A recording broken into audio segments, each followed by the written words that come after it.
Welcome, everyone. My name is Monique Gignac. I'm a scientific director and a senior scientist at the Institute for Work and Health. And welcome to our speaker series. Before I introduce our speaker this morning, I'll just go through a little bit of housekeeping with you. First of all, the slides and the talk will be made available. The slides will be posted in about a week if you would like to get access to them. Um, we ask you, we hope you will have some questions or comments for our speakers today, our speaker today. And so if you do, we ask that you use the Q&A box at the bottom of your screen. You can type in your questions. We often get asked sometimes similar questions, so I'll try to curate those a little bit so that we can get through as many questions as we can. And if I'm not able to get to your question today, please do reach out to Faraz directly, and you'll have his email at the end of the talk. If you would like to activate the closed captioning, you can find it at the bottom of your screen as well. It's often under the More button, and so you can open it up there. As I mentioned, if you've just joined, because sometimes people have been coming in while I've been speaking, we will have the slides and the talk available for you to access in about a week.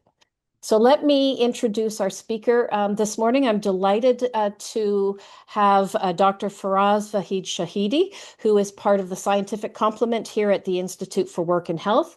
He's also an assistant professor at the University of Toronto's Dalla Lana School of Public Health. And Dr. Shahidi's research examines social and economic determinants of population health with special attention to the role that labor market and employment conditions play in shaping the health and safety of working people. Again, if you have questions, and I hope you will, please type them in the Q&A box, and we'll get to them at the end of the talk. But right now, I will turn it over to you, Faraz. Welcome. Thank you, Monique. Good morning, everybody. Thank you so much for being here today, for giving us your time, and for taking an interest in some research that we've completed at the Institute, specifically on parental employment quality as a social determinant of children's mental health and development. I'll start off just with some acknowledgements of the research team and our funders.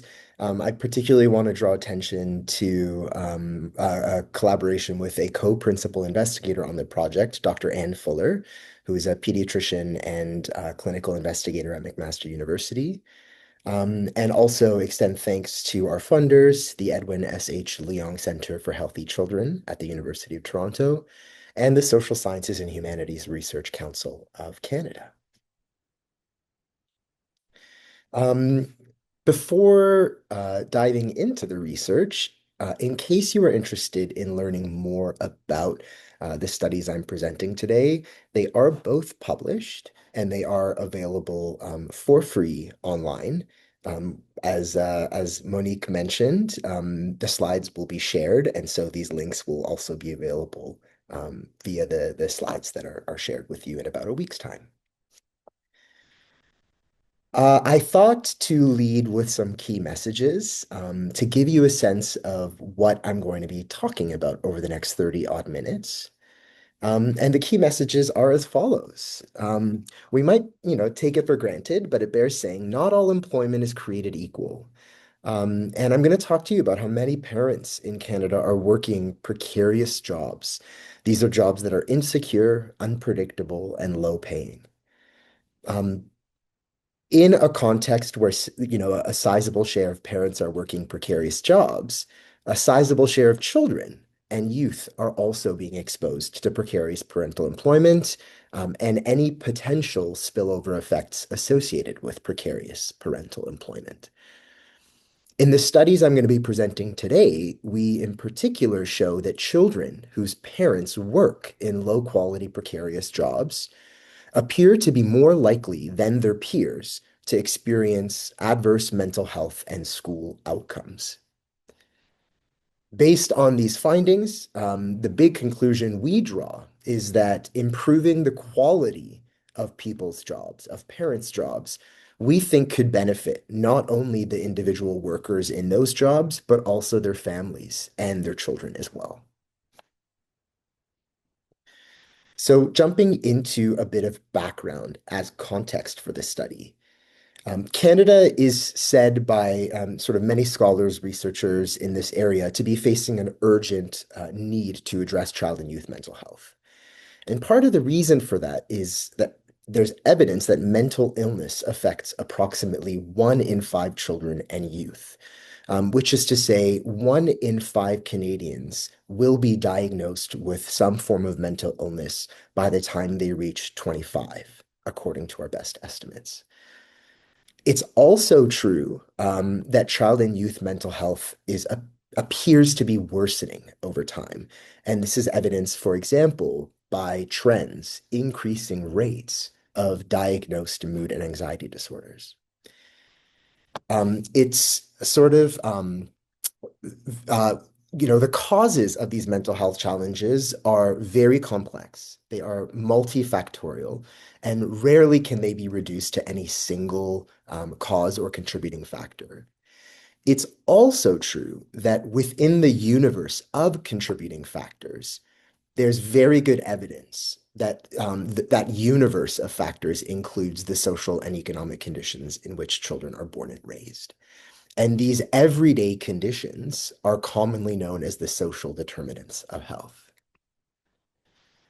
Among the social determinants of child and youth mental health, we know, again, based off of sort of decades of research, that socioeconomic conditions, such as household income and household wealth, are among the most powerful predictors of child and youth mental health.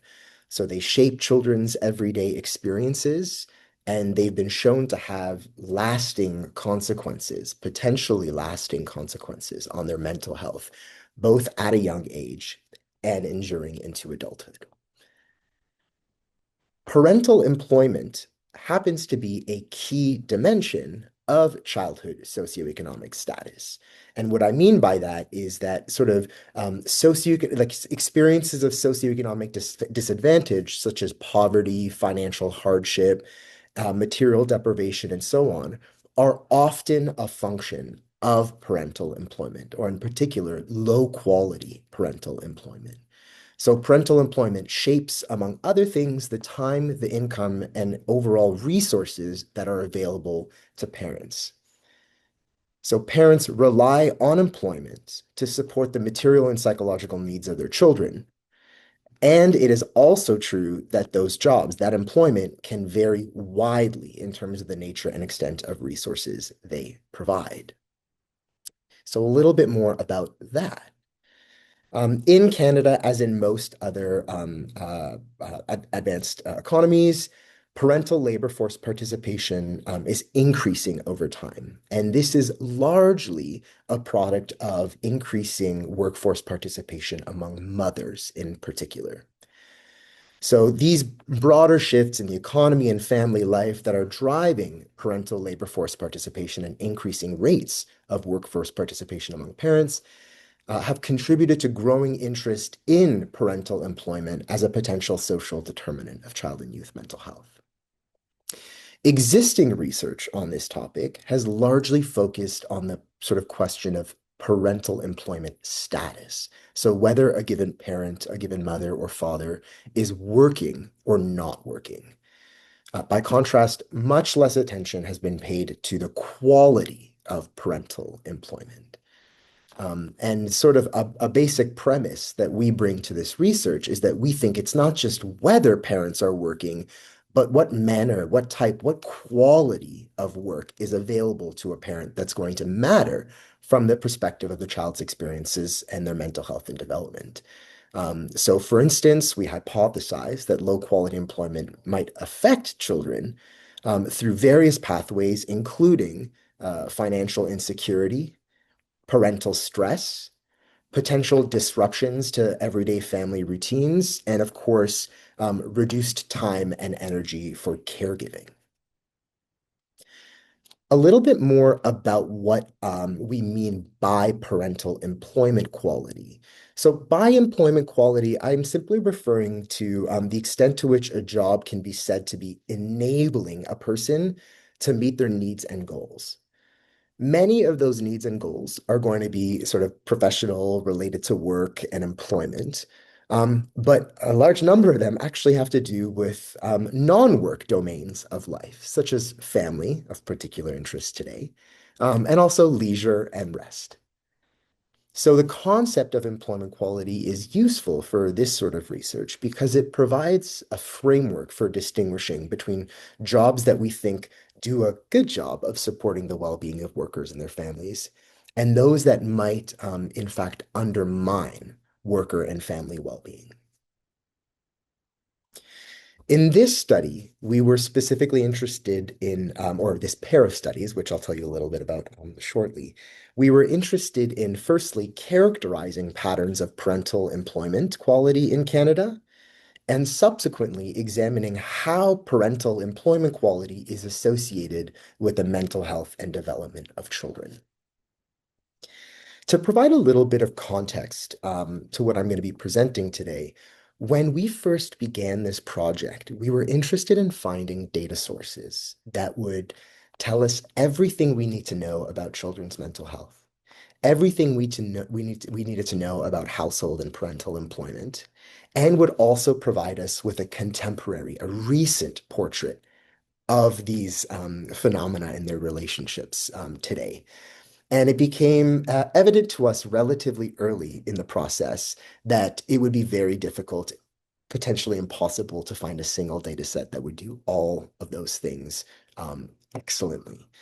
So what we instead set out to do is identify data sets that are sort of the next best available sources of information on parental employment, on child mental health, and in terms of the age and recency of data, and to piece together these various surveys and outcomes and exposures and findings and triangulate across them a single common story and set of inferences.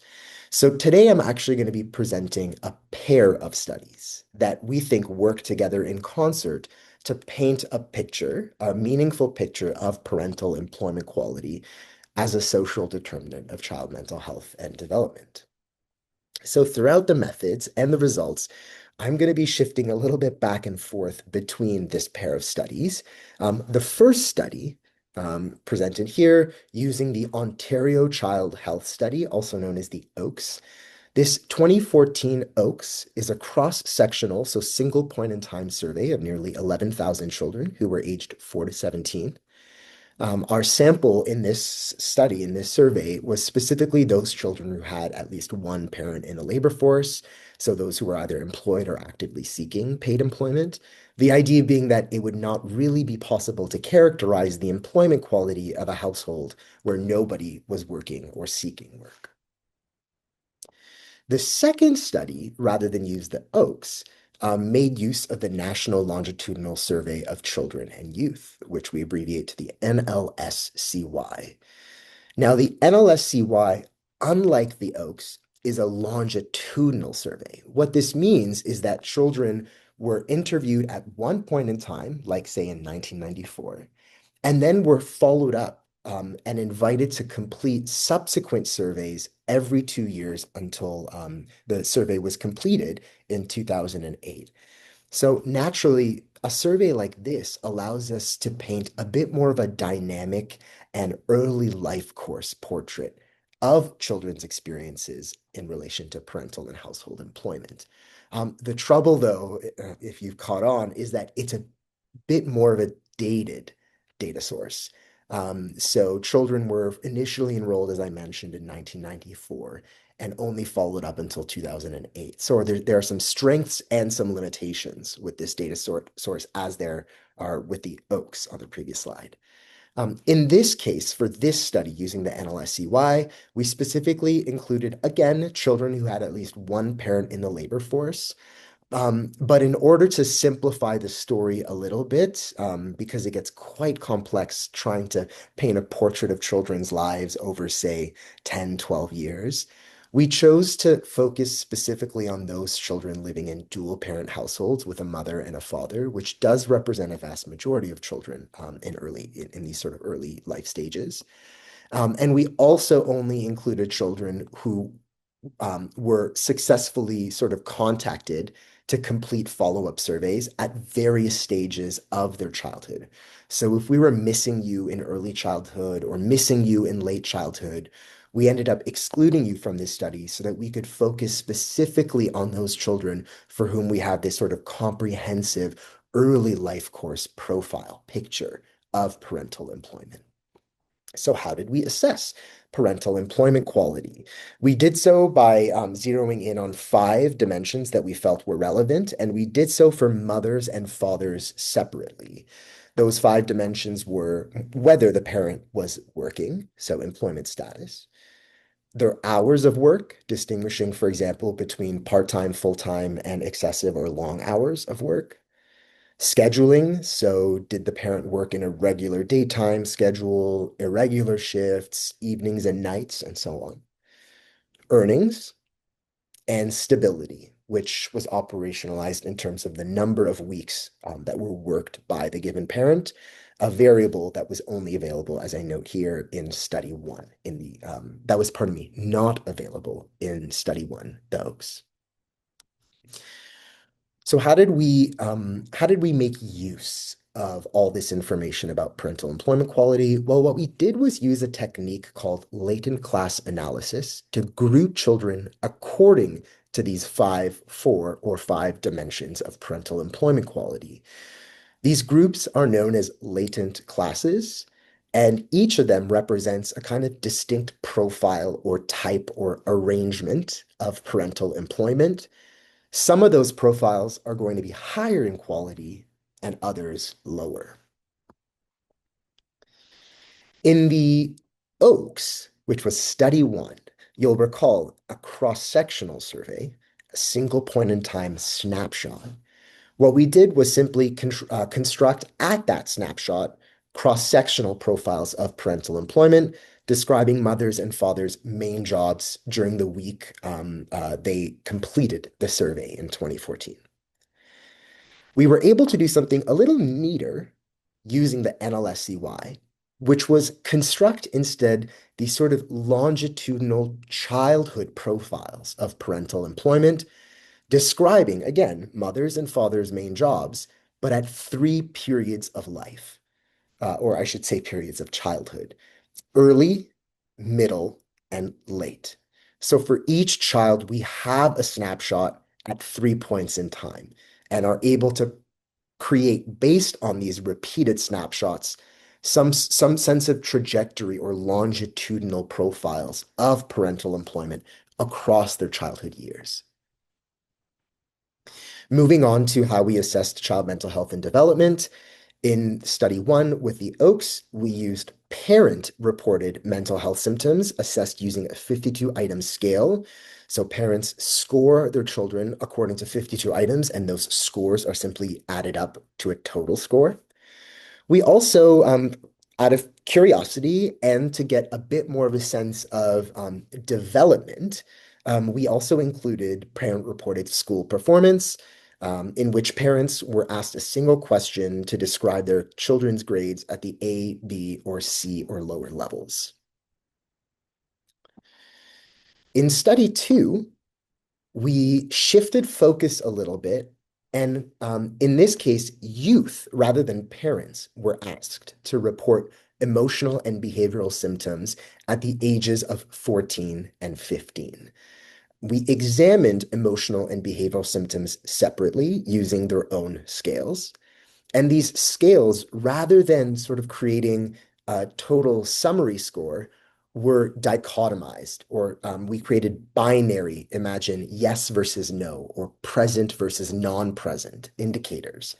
And what these indicators indicate is whether a given child experienced or reported, or a given youth reported particularly high symptom levels.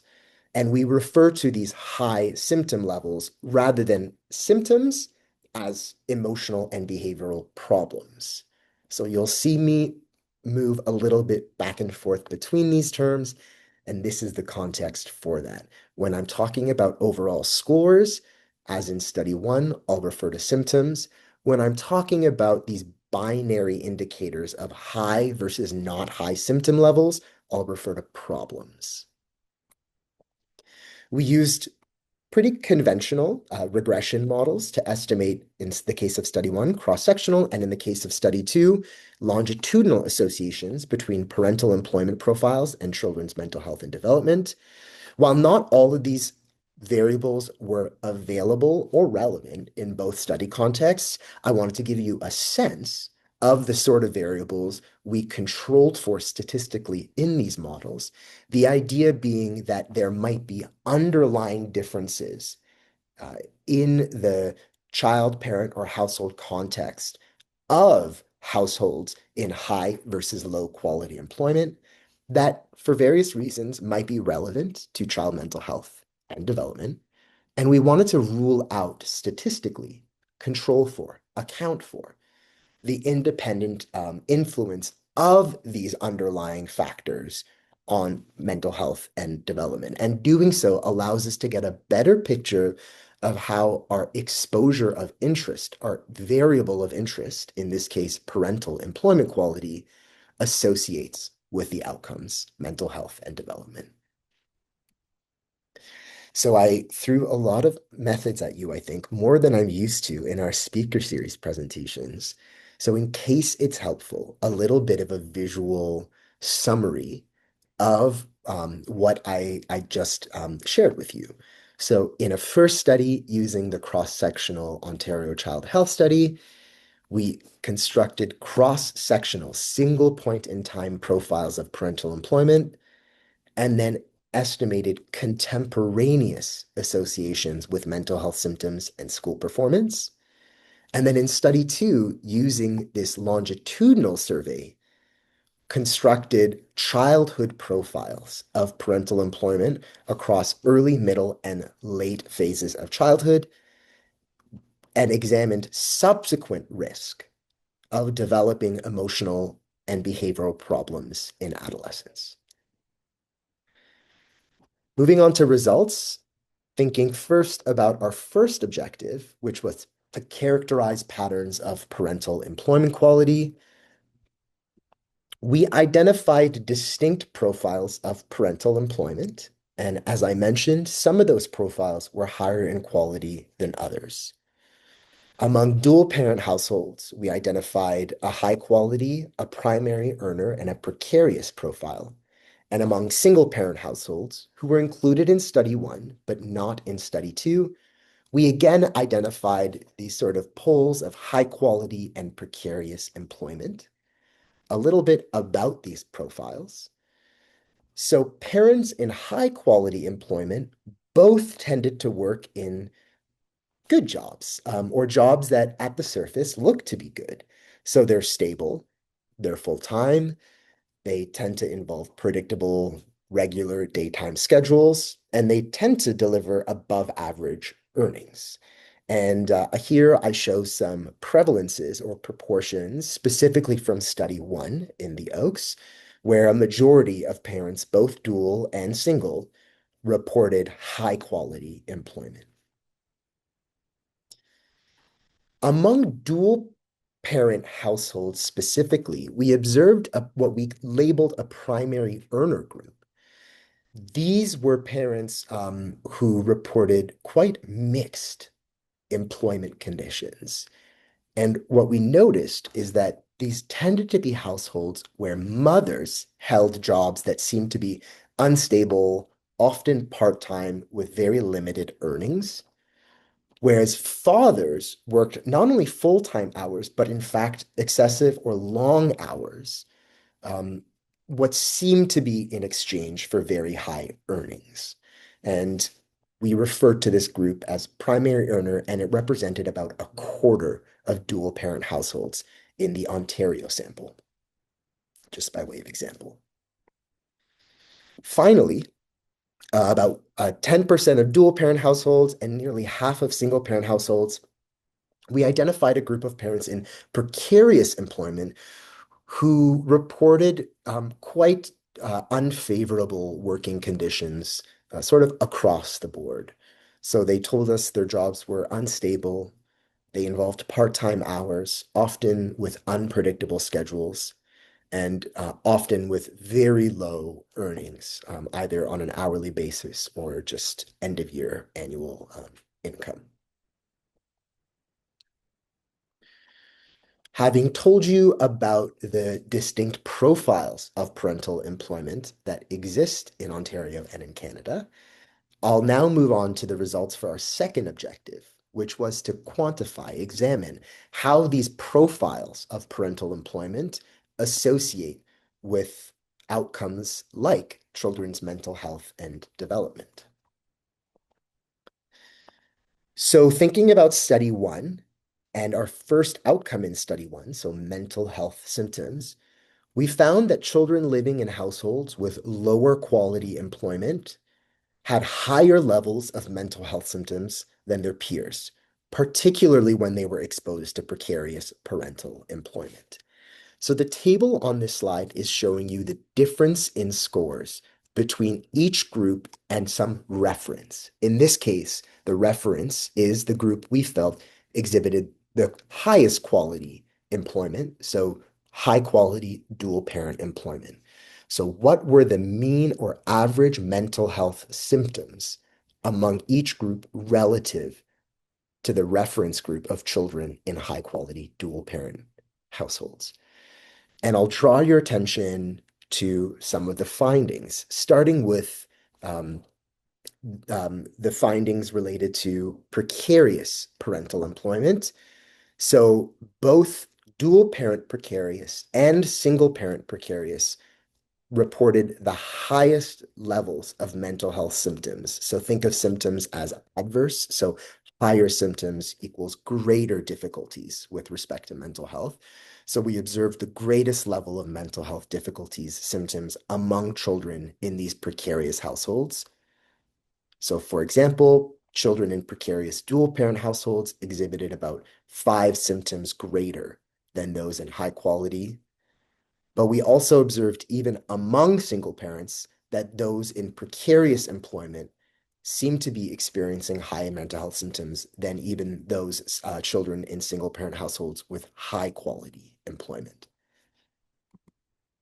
I'll also draw your attention that somewhere in between that, we found somewhat higher levels of mental health symptoms, even among those children in primary earner employment. You'll recall that's employment where generally fathers are working very long hours and generally mothers are working lower quality, casual, irregular jobs.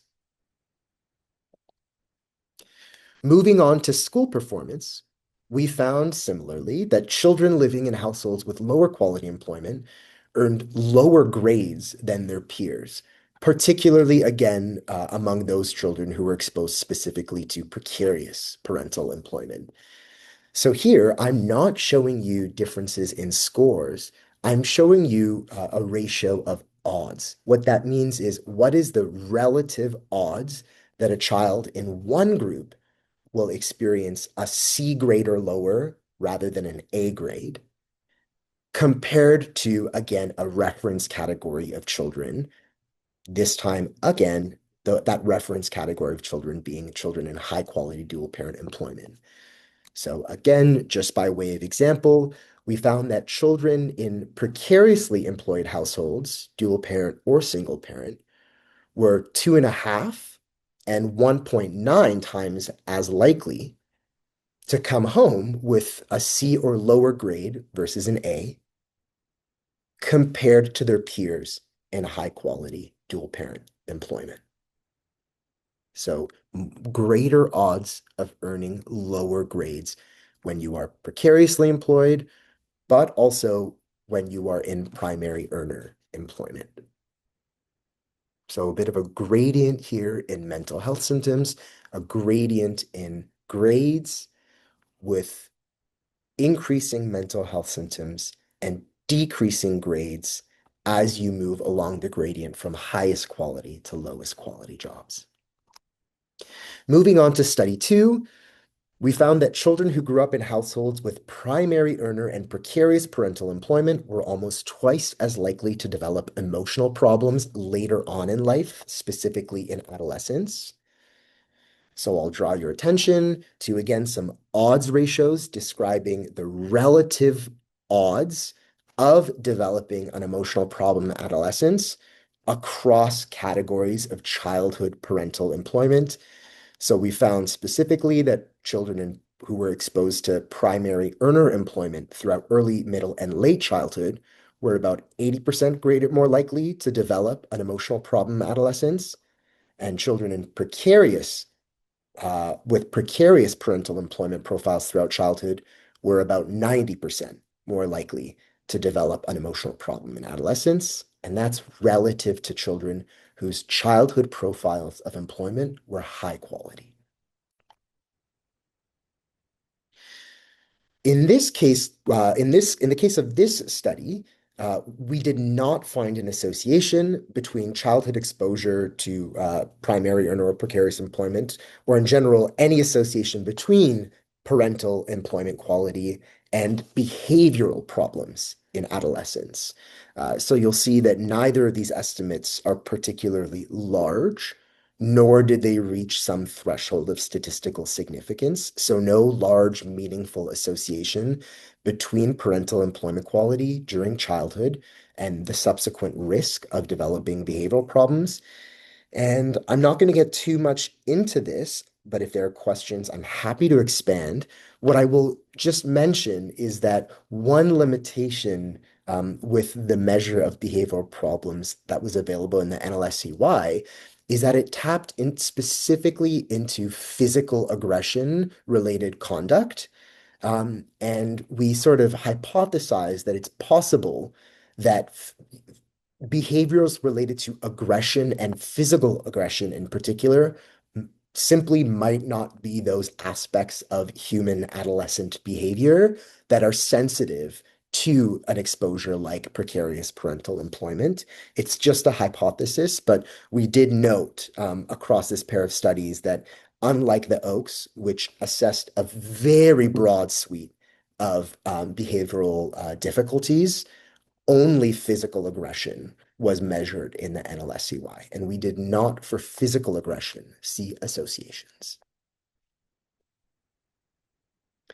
So let me discuss all of this for you by firstly summarizing what I just told you, talking to you a little bit more about the strengths and limitations of this research, and leaving things off again by reiterating some key messages that you can walk away with and that hopefully you will walk away with. So to summarize the findings, we identified several distinct profiles of parental employment, and we labeled these high quality, primary earner, and precarious employment. High quality speaks for itself, both parents working stable, full-time, gainful jobs. Precarious also sort of speaking for itself, often unstable, often part-time, overwhelmingly low-wage jobs. Insecure, unstable, so on.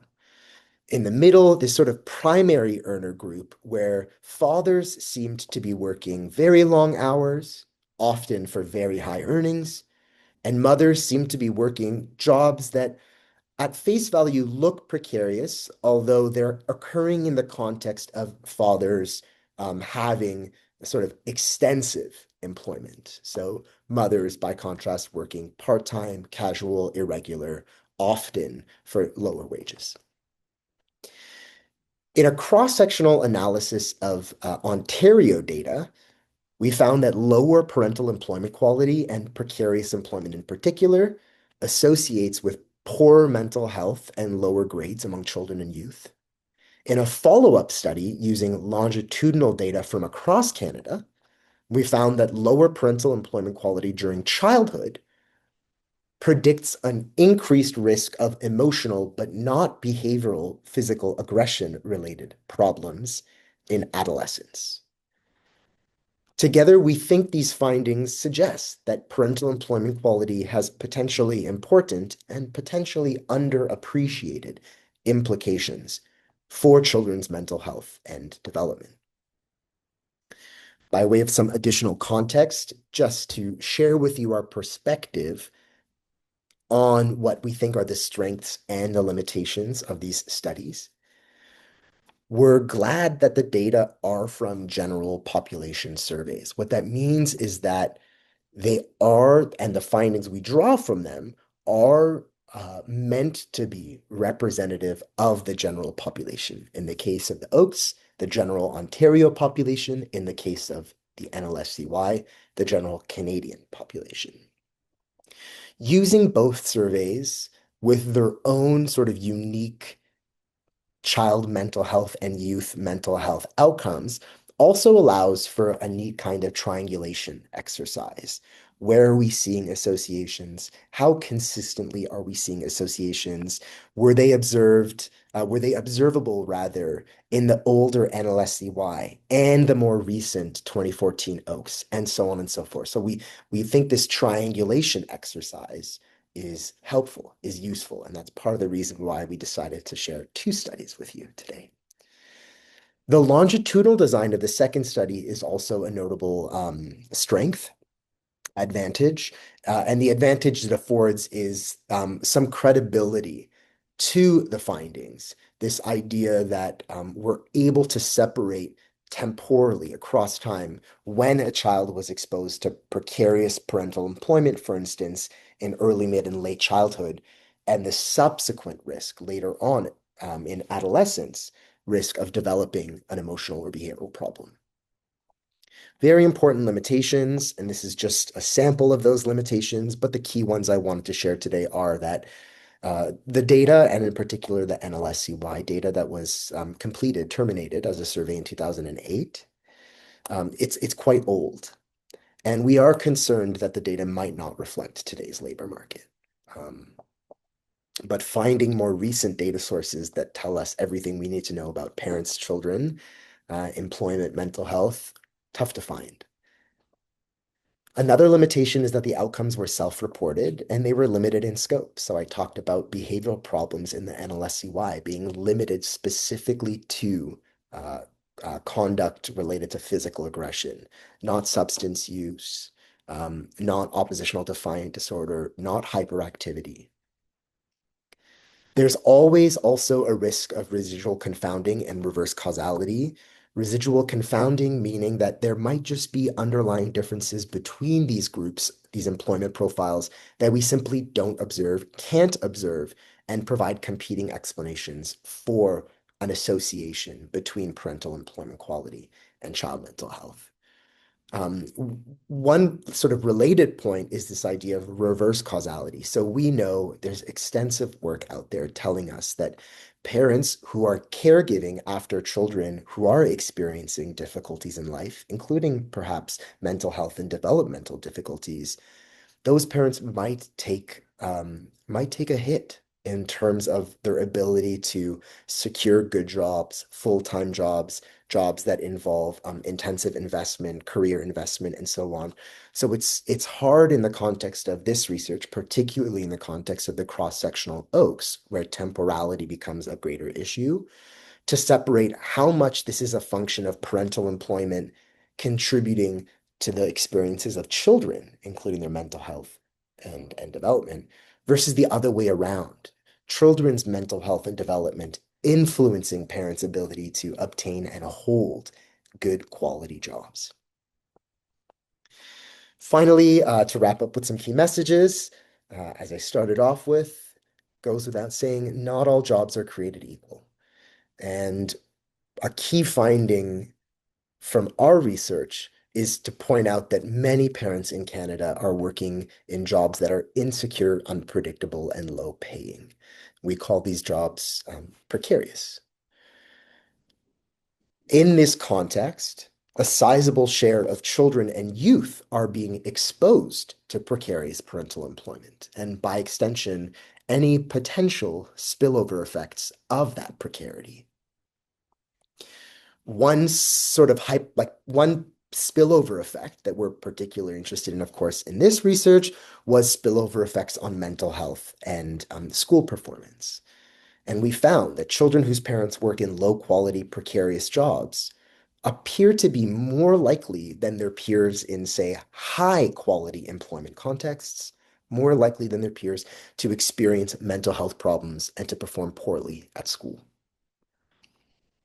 It's our belief, bringing all these findings together, that improving the quality of jobs, the quality of employment in Canada, could yield some important benefits, not only for workers, but for their children as well, including for the mental health and development of children. And that's it for me. And hopefully this has prompted some interesting questions, clarifying questions, follow-up questions. I'm excited to see where the discussion goes. Thanks again for your time, everybody. Okay, thank you very much, Faraz, for really interesting and sobering findings. We do have a number of questions. We have about 15 minutes for questions. If you have a question, please type it into the Q&A box, and we'll see what we're able to get through this morning. So let me just start, Faraz, with a couple of questions that have come in about the methods and some of the items that are in the surveys. Do the surveys control for housing stability? Are there questions about that? Great question. Good intuition. Unfortunately, no. My recollection is no, it's not. I think it's the sort of variable I recall us looking for and not being satisfied that we were finding something that would tap into something like housing security. So unfortunately, no, that is not one of the variables that we were able to control for. And it's partly a great question because it's the sort of variable we would have liked to be able to control for to rule out competing explanations. So that's an example of residual confounding, that problem I was talking about. Okay, thank you. Um, in surveys in general, Ontario is a large province. Do the surveys control for, population differences, or can we look, for example, as to whether, for example, Ontario had a larger contribution to data in a particular study? Yeah, so what we're able to do statistically in a context of a study like this that is just looking for overall associations is statistically control for the fact that some children might be more likely than other children to be in Ontario versus Eastern Canada and so on. Perhaps precarity is more likely to occur in the context of an urban setting than a rural setting and so on. And so we can control for these factors, but in these studies, we didn't dive into whether associations between parental employment quality and these outcomes differ in the context of, say, rural versus urban settings, or in the context of, say, Ontario versus New Brunswick. These were not sort of questions that we explored. All we set out to do was control for them in these models so that we can paint an overall picture of associations in the case of the Oaks across Ontario and in the case of the NLSUI across all of Canada. Okay, thank you. Um, did you find any gender differences in terms of the children's gender, in terms of outcomes, or were you able to look at that? We certainly were able to look at that, and we did look at that. And in the context of these two studies, we didn't observe differences in across gender or sex of the child. We did observe some interesting dynamics, as I noted, in sort of the mixed employment profiles of mothers and fathers, particularly in that primary earner group. But with respect to the sex or gender of the child, we did look for some heterogeneity, some differences. And in the context of these studies, they didn't appear. Okay, thank you. Um, in terms of the stable, well-paid, the quality jobs, were you able to look at things like shift work? We have a question wondering whether or not people who work varying day and night shifts, but would still be that stable quality jobs, there might be differences among shift workers and non-shift workers. Yeah. Again, a great intuitive question. So I didn't tell you this level of detail in the presentation, but happy to share here that one of the troubles we faced is that there were all sorts of nuances like that one exactly that we were interested in exploring. Um, for example, a, there's a regular shift and there's a regular shift. For example, a regular daytime shift might not bear the same significance for a family, a parent, a child, as a regular night shift or regular weekend shifts, and so on. And we had that information, but unfortunately, what we noticed is that we just didn't have a large enough sample to be able to get that fine-grained of a picture of parental employment quality. What we found that in the context of, say, parsing out the workforce into three groups, you ended up with a group where there was a higher proportion of parents working evenings, working weekends, working nights, or working irregular casual on-call shifts. But they clustered together rather than into separate independent groups. So we have this sort of broad view. We had the same question as the person, audience member who's asked this one. But we simply didn't have enough parents in those categories to create distinct groups. What ended up happening was that they shared something in common, which we sort of understand under the umbrella of precarity or non-standardness of hours or schedules, and they ended up in a group together. And so we examined them as a group together. Okay, thank you. A more speculative question. You mentioned that the data are older, and that there may be different kinds of work arrangements today. Do you have a sense of what, if you were to do it, what kinds of other profiles might emerge? Would there be perhaps differences in that primary earning profile? What do you think might emerge with newer data? Yeah, so it is speculative, but my brain goes to perhaps two speculative thoughts in particular. The first is around the idea of gig work. Mhm. Um, Neither of these data sets, in my opinion, really taps into an era of prevailing gig work. Recent estimates from Statistics Canada suggest that it is a prevailing arrangement. This is not sort of a marginal, small, negligible share of our workforce. It represents a notable, sort of sizable segment of the workforce that would simply be missing from the era in which these data were collected. So I wonder, I speculate about that. The second thing I speculate about is the surge in remote work and flexible work arrangements since about 2020, 2021.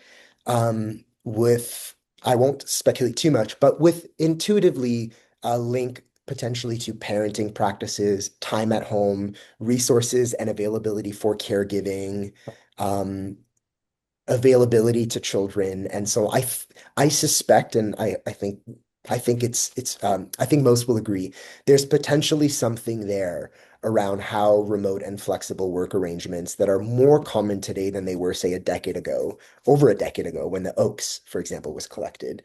There might be something there worth looking at in relation to parenting and caregiving of children, I think. Hopefully that's Okay. adequately Yep. speculative. But thank you. That's very interesting. As you noted, someone has commented the results are descriptive rather than causal. Given that parents in precarious and stable employment may differ along many observable and unobservable dimensions, this person would like to know what research designs you think could help isolate more of the causal effects of employment quality on child outcomes. Yeah. So I will speak on my own behalf. There have been extensive conversations with the team about this, I hope it's not too much of a cliche, but this chicken and egg situation around firstly, just so many factors feeding into why children and youth might develop mental health problems. And it's, I think, fair to say, rarely ever a single factor or even a pair of factors. There really are really these broad, profound contexts to the mental health challenges that children and young people face, as is the case with adults. Um, My own perspective that I'll share as one perspective with the audience today is I wonder if we might conclude looking back, say, or I might conclude at the end of my career looking back, that this idea that we might be able to isolate or tease apart the chicken and the egg, maybe it was a bit of a futile exercise. I've started to wonder as a researcher. And I've instead wondered what it might look like to accept simply, or rather, that anytime we're studying these dynamics, parents and children, employment and health, that we might just learn to accept um, that they are so inextricably connected that anytime we're studying them, they should be situated in the context of both parents affecting children and children affecting parents, employment affecting health and health affecting employment. Yeah, so I started to wonder whether we should accept that reality. And I won't get, where I'm taking too much time, but there are some designs we could talk about to appreciate that complexity. But I'm increasingly of the opinion that we might not have the tool set to isolate and parse out and tease apart what's affecting, is it X on Y or Y on X? Perhaps we look instead for methods that are better suited for capturing the full complexity of how these things relate to each other in complex ways. That's where I've landed. Okay, thank you. And keeping with the complexity, the findings are fascinating. Lots of comments noting how interesting these data are.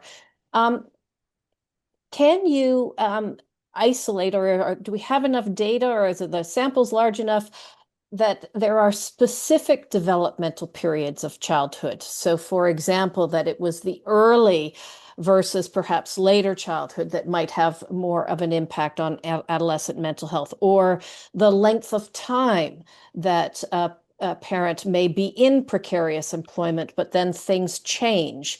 Do you have some insights about that? Oh, great question. So here we're talking about sort of how chronic is precarity versus transient, intermittent, but also we're talking about sort of periods in a child's life. So not how long the child is exposed, but at what stage in their childhood life course or adolescent life course they're exposed. Okay, so working backwards, actually, we looked at whether particularly in the context of the Oaks, we looked at whether across this diverse age group of 4 to 17, whether things are happening, playing out a little bit differently across that spectrum of age from 4 to 17. And we didn't, again, we went in thinking we would spot something, but we didn't spot anything obvious that would lead me to answer the question by saying, yes, there are critical periods where precarity matters. We walked away with what a picture of what seemingly was telling us that across the spectrum of age, um, there's a signal. We're seeing a signal, and it's largely stable across that spectrum of age. The question around chronicity or length of exposure to, say, poor versus high quality parental employment. Here's one, I'll just offer one insight, which is we tried in the context of the NLSEY to find some complexity nuance in arrangements, household arrangements. You might start in high quality and move into low. You might start in low parental employment, but move into high. That's not what we saw. What we saw was that parental employment quality was very stable over time, at least in relative terms to other children, other households.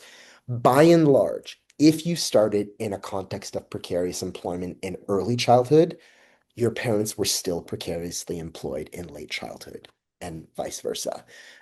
So chronicity might matter. Length of exposure might matter. It's just hard to answer that question when most people fall in a group and stay in a group over time. So it is chronic for almost all children. Chronically high quality, chronically low quality. Okay, thank you. We have a couple minutes left. And if we don't get to your question, my apologies. Please do email Faraz. But let's see if we can get another couple of questions answered. Do you have any theories, Faraz, as to why the dual parent precarious employment had worse outcomes than the single parent precarious employment? No, I don't have a compelling. We were quite surprised. I think the audience member was surprised. We were quite surprised on the spot. And I should apologize to Monique, not you. I too have spoken at great length. Um, Perhaps um, twice the stress. I really don't. We don't know. We don't know, but lots of follow-up questions, including that one around, is this about both parents coming and there being conflict between parents, disruptions in the family, because two people are bringing home stress, not one. That's purely speculative, but a follow-up question we're really interested in answering as well. But that's our going theory. This is about Oh, two people bringing a double burden of stress right. home with them. Okay. We have a vocational assessor who's wanting to know, who focuses on return to work for persons in all categories. Who are you targeting with your information? Is there a particular government department, federally, provincially, employers? Who are you targeting with information, and what would you want to get across? Yeah. Okay. So I think a key motivation for this research is that we are living in a context societally where family and employment policy are both encouraging adults in general, and parents as a group of adults to participate in the labor force. The idea being that work, paid employment is the single biggest factor protecting against poverty, household poverty, childhood poverty, and so on. The message I think we are trying to get across here is that it might not be enough in many cases for parents or adults to enter the workforce and take up just any job. And we wonder what it would look like for contemporary employment and family policy to stress not just the importance of having a job to protect against certain risks such as poverty, homelessness, food insecurity, so on, but specifically the importance of high quality jobs. Because it turns out low quality jobs might not do such a great job of protecting against those risks like poverty and food insecurity. So policy focuses on encouraging participation in the labor market, and we wonder what it would look like for those policies to also emphasize the quality of work that people have available to them and are entering into when they decide to join the labor market. Okay, very quickly for us, are you following up on these findings and doing more research in this area? We're certainly trying. I've hinted at the data problem. So Mhm. one thing we've actually wondered is whether it might be need to sit down and speak to parents in primary earner dynamics, in single versus dual precarious contexts, and so on, and sort of seeing what we might learn from them in a context where often these general population survey data are becoming harder to come by. So that's what we're thinking about these days. So if you're interested, please do be in touch, and we'd love to hear from you. Okay, and I'm sorry we don't have time for more questions this morning, but thank you so very much for a really terrific presentation. To everybody who is online, again, the presentation will be made available in all the slides. We're going to take a break, a summer break in terms of our presentations, and we will be back in the fall. If you aren't already signed up for IWH alerts, please do, because when you'll hear about our next talks, I can tell you, though, that at the end of September, September 29th, I'll actually be giving a presentation focused on mental health, remote work, shared accountability, and other emerging workplace support challenges. This is a qualitative study of organizational perspectives on challenges in support provision.